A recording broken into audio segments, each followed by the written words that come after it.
Oh, I left radio on. I don't usually leave the radio on, but there it is. I left it on.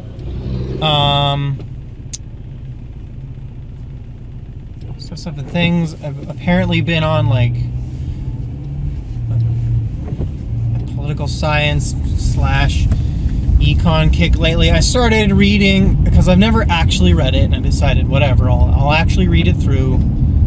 So I started reading An Inquiry into the Nature and Causes of the Wealth of Nations by Adam Smith, the sort of Bible of economics, if you will. It's kind of so it was published in 1776 in March, and it's widely considered to be the foundational text of modern economics. And I'm only a little bit into it right now. I've made it like 6 chapters, and it starts with what seem to me to be very basic observations, though they might not be. They might be really like advanced observations that I just have already learned elsewhere, and so they seem basic. That could be what it is. Stuff like when everyone has to take care of all of their own needs, then they don't really have enough time to do much of anything else. But when everyone is taking care of just one item at a time, they can generally produce dramatically more. And this principle is the division of labor. And then it goes on to say that comes from some basic need in humanity, that civilizations that live near waterways specialize faster and harder because they can reach more people, so you get more benefit from specialization and so on. And there's a lot of stuff like that. The history of money, and all that kind of good stuff. And I was kind of thinking I might talk about, maybe I will anyway. Yeah, we'll keep it on the track. So one of the discussions that I have had with myself that prompted this is a discussion on the topic of what is known as fractional reserve banking, or fractional reserve lending.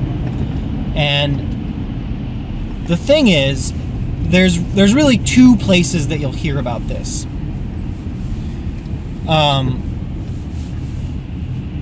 The first is in mid-level economics courses when they discuss financial policy, and you learn about why things are the way they are, so on and so forth.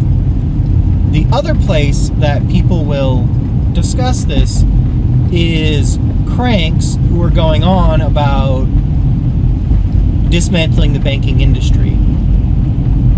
And while there's plenty to be said for doing a number on the corporate structure of the modern banking industry, I don't think eliminating banks is actually the solution, which is basically what this style of crank does. So I'm going to put in my voice as someone else who's just going to try to explain fractional reserve lending in a way that doesn't rely on throwing numbers at you so that your immediate response is, oh, that's scary, it must be bad. Because that's the approach that the last person I heard describe this was. Lo and behold, said person was basically an economics crank trying to get rid of the banking system. So, we'll start in the way back time when money exists. We'll skip the dawn of money, which it's chapter 4, I think, of The Wealth of Nations. It's public domain. It's a reasonably easy to read chapter. It's not quite as full of commas as everything else he writes is. But we'll start with there. So money exists, right? People have money. Money is basically a way for you to take the value of your labor and change it into something that is more universally applicable. You know what? We are going back. So we're going back to money. Wealth is when you have an excess over what you need. And the way to get wealth is to specialize, so that if you are the blacksmith, you make lots of horseshoes, for a random example. If you are the baker, you make all the bread. If you are the butcher, you produce all the meat. Now, the interesting thing is, the thing is, the butcher doesn't really always need his horses shoed. And the baker doesn't necessarily need meat all the time, right? Nor does the baker, and so on. So it doesn't really make sense for the blacksmith to trade. I'm gonna scoot over because it looks like there's police doing things. So if I scoot over, then there's more room for other people to get over. Oh, it was a smooth light collision. Didn't look very serious. Fender bender type thing. So, where were we? The blacksmith has extra horseshoes. And the baker only needs 4. The butcher only needs 4. The blacksmith can make so many, and if he can then trade them to lots of people all over the place, well, that's great, he can get a lot. But he doesn't necessarily need the things that lots of people all over the place make all the time. If there's money, then he can exchange his horseshoes for money, and the money can then be exchanged for the excess product of the other people. All the extra bread that the baker makes that he doesn't need to eat, and so on. So the idea is that money is basically a stand-in for the value of your work or your labor. Smith uses the term labor, and I approve of that because work is a physical quantity that means something specific to physicists. So, money is a stand-in for the value of your labor. Through one means and another, you can accrue more of this, basically, representation of value. And you can hold on to bonus value.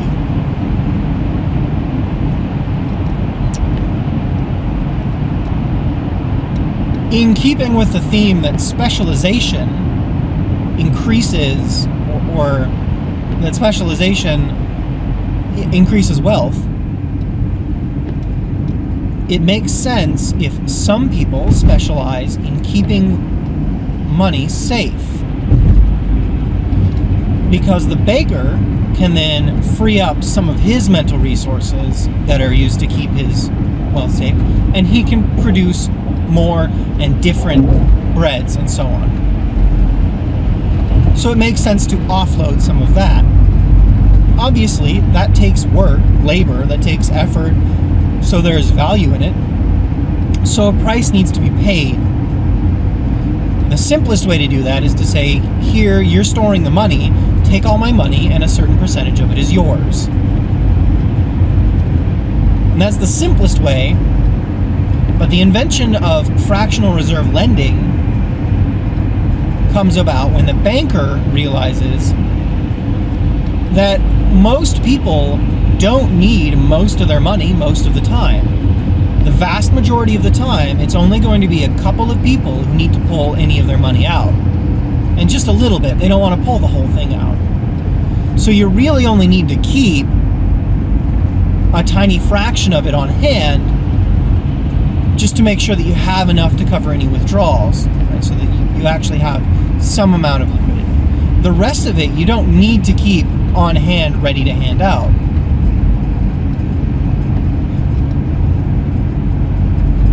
The lending part of this fractional reserve part, because that's the fractional reserve, the lending part means that the banker, whose specialization is wealth management,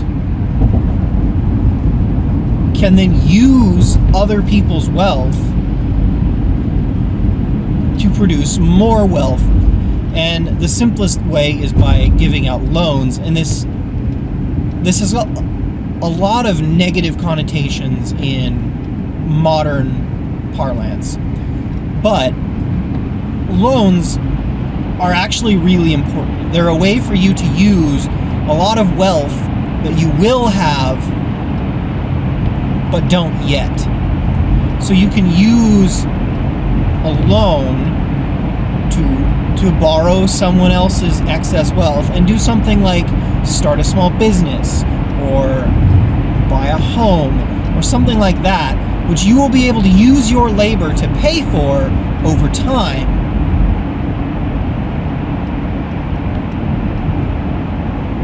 And then by charging a small interest, the banker is able to increase their wealth because they're doing the effort of making sure that the wealth is available, moving it to where it needs to be, and they're giving you the added convenience of having it available now, not over the next however many years. And so you pay for that in a small interest rate on the loan. The problem is when those rates don't match up with the real world. It's super complicated. I'm not actually a banker, nor in fact am I educated in the economics of interest rates. So I'm not going to get into what the right way to do that is.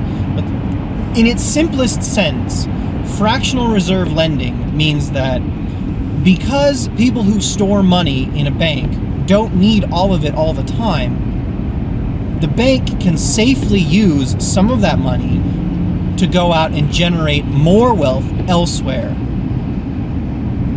And this is a way to, it's actually a means of wealth redistribution, just in sort of a lending sense. So instead of taking everybody's wealth and then just giving it out to people who need it, it's borrowing people's wealth and applying it in places where it can then be used to have other people generate more wealth.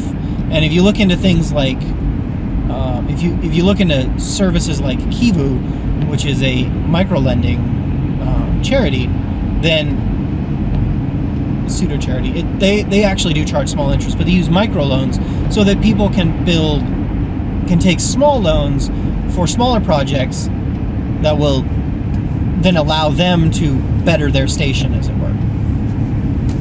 And that's a better sense of what I think is the right way for all this to work out. That was long and rambly, so I'm going to try and sum it up here real quick. So, rather than being some terrifyingly arcane invention used to fleece people of their money, fractional reserve lending is a way for a bank to use the wealth of a lot of people to help people who otherwise would not be able to grow their own wealth.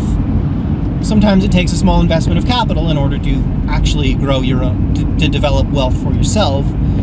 Well, lending is how you do that, and fractional reserve lending means that a banking institution has a greater amount of this labor basically stored up that it can then apply to help people move up, and then the economy grows and everyone is helped, ideally. Hopefully that demystified it a little bit, and it's not, and the next time someone tries to bamboozle you while talking about how it's destroying everything,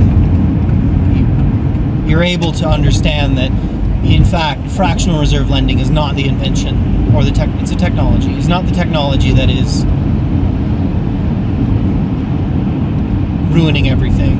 Its predatory lending practices are drastically more damaging and more directly addressable than fractional reserve lending.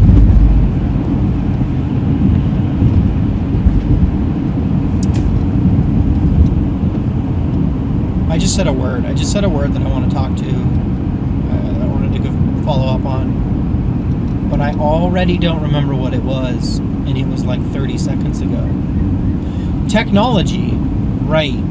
So I'm going to take a quick break, and when I come back, I will ramble a bit about what a technology means to me and why I would use the term technology, invention, and so on, to describe something like fractional reserve lending, which isn't an object. It's not in like the classical physical sense a device. It's an idea and a process.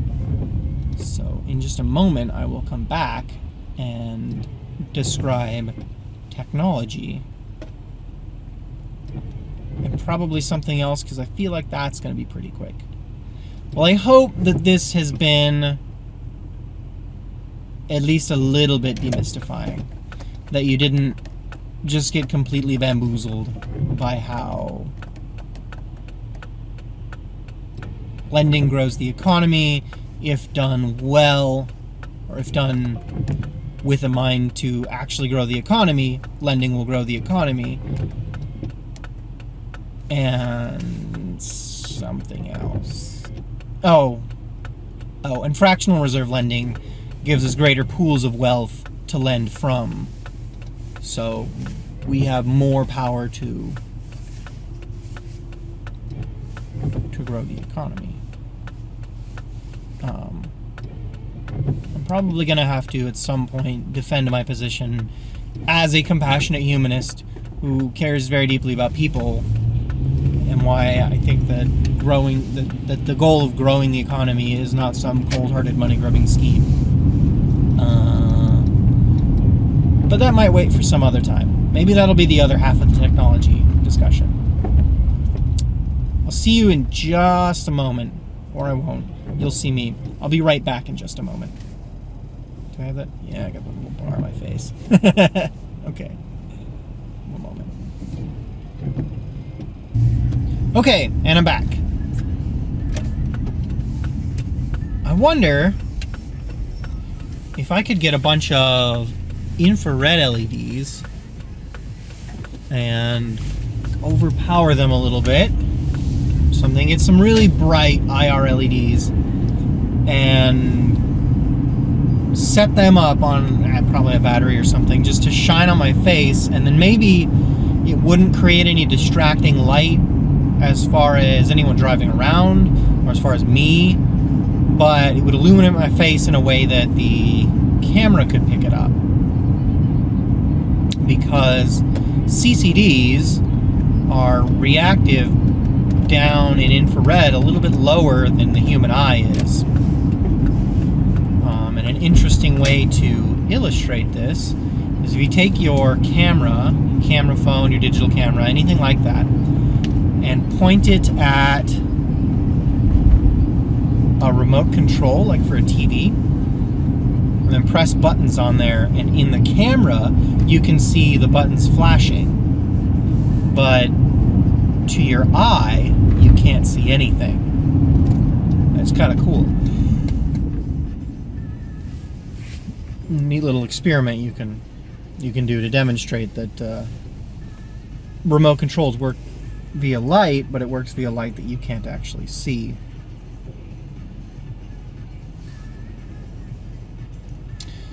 So, where were we? Technology, and why me talking about growing the economy is a good thing and that sort of stuff doesn't make me a greedy, money-grubbing monstrosity looking to defraud the human race or something like that. That was a straw man caricature. It's okay. So first, what's technology? Because I described fractional reserve lending as a technology, and it is. Technology in that sense is just an application of knowledge. It's not necessarily, though this is how I feel that people use it, it doesn't necessarily mean electronics. It can be any of a number of things. That planting cycles is a technology where you alternate what your fields are planted as, because some plants draw nitrogen out of the soil, some plants affix nitrogen into the soil, and so if you cycle your plants, you can keep the soil healthy. If you don't cycle your plants, you just strip the soil of all the nutrients that those plants need, and then you can't grow anymore. But if you cycle them around, you can keep the soil fairly healthy. That cycling is a technology. it's an application of the knowledge that different plants need different things from the ground, and you apply it to the art of farming and you get better results. So technology is simply an application of knowledge into an existing process or something. Electronics are technology. They are applications of knowledge about quantum mechanics and electromagnetic fields and so on and so forth into physical devices.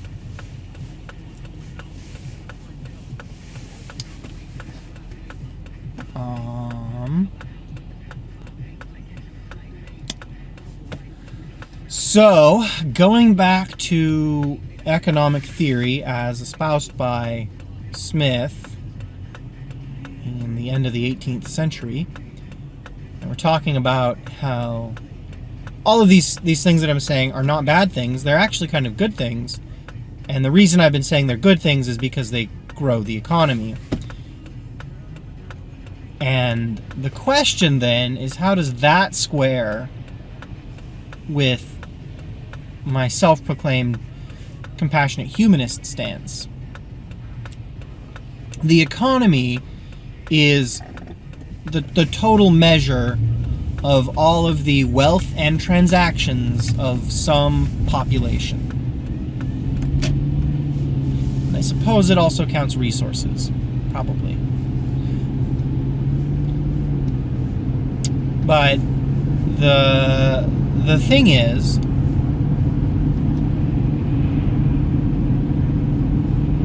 wealth, as we've established, is really a measurement of basically excess labor. And if you turn that around, if you treat it mathematically and do the equation the other way, then an excess of wealth means you need to do less work. So if there is more wealth in general, then less work needs to be done by people. Right?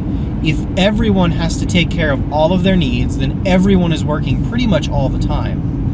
But if everyone specializes, then they can produce more than they and all their friends need of their particular specialty. And if there's enough people that you can get specialties in everything, then everyone has leftover time. So growing an economy is good for the population. We remember a little bit back about how sometimes when a system is purely ruled by the people, it crushes minorities, minority opinions, and anything basically that doesn't have an inherent power of some kind. It crushes them rather unfairly. I don't believe in a purely free market, because a purely free market will destroy people rather unfairly. Some people will get way ahead and will continue to use their power in the market to get more ahead, whereas most people will get left behind or utterly destroyed, and that's bad, because, compassionate humanist thing. So therefore we need regulation and government to curb that effect and point the economic forces in places that will improve it for everyone, hopefully. So that's why things that improve the economy are good, because they provide more wealth for everybody, provided we have a managed economy that has at least some sense of direction and something that can step out and say, wait, go a different way. I don't know if this was really like a complete thought, if it was totally coherent, but that's how I feel. That's my opinion on those sorts of things. Do I have any thoughts to tie up on that? Not really. I wonder if I need to change my process. Usually I I record the first bit, and then I go home and do a little bit of editing work, and then I get out and I record the second bit. And I wonder if I should make some changes to my process so that I'm not stopping my thoughts right in the middle there. Since, you know, getting rolling again is kind of difficult. I'm still working on a backlog of stuff. Like I'm maybe barely into December, and I did take a huge break for a while there, but I got into a groove of doing these almost 3 times a week, so there's a bit of a backlog, and then it should all post up. I can start sharing it with people. But all of that's kind of behind the scenes, and rather than bore you with more of it, having driven deep into the dark now, you have a great night, and I will talk at you in the next video.